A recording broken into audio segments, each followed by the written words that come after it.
In today's society, we are often told that to be with God, to be with Jesus, to be in heaven, we have to do all the right things. We have to say all the right things. We have to act perfectly.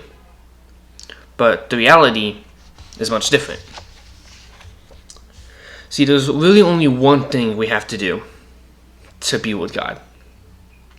And Jesus actually asked this. In Matthew 22:36, a lawyer questioned him and asked him in verse 36, "Teacher, which is the greatest commandment in the law?" And in verse 37 and 38, Jesus said to them, "You shall love the Lord your God with all your heart, with all your soul, and with all your mind." This is the first and great commandment.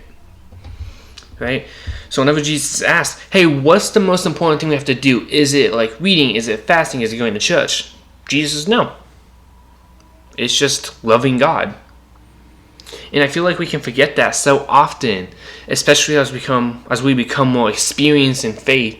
We begin to think that we have to do all this stuff to continue to be with God, because we can either forget just that love and the joy we felt whenever we first met Jesus and connected with him, or we just become scared of losing that connection, of that joy and that peace, or like whether we slip away ourselves, or whether we just think that Jesus doesn't want us anymore because we messed up. So we make ourselves do everything perfectly. We make ourselves try to be perfect and do all the right things and say all the right things. But really, all we have to do is love. And we do that. We love God because he loved us first, right? Most of us know the verse, John 3:16, where it says, "For God so loved the world that he gave his only begotten Son, that whoever believes in him should not perish but have everlasting life."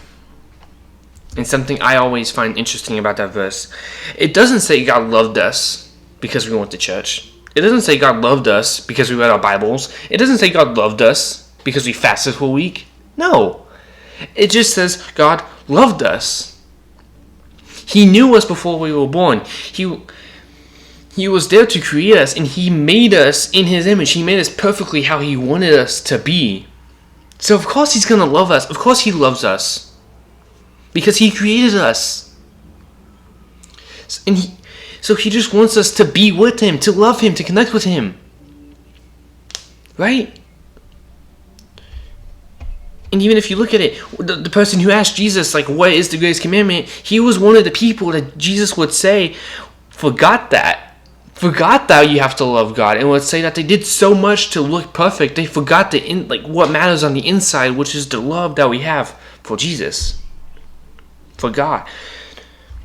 And we cannot forget that love, because that love is ultimately what is going to allow us to be with Jesus, that is going to allow us to be with God in heaven. We cannot forget that love, and not now, and not ever.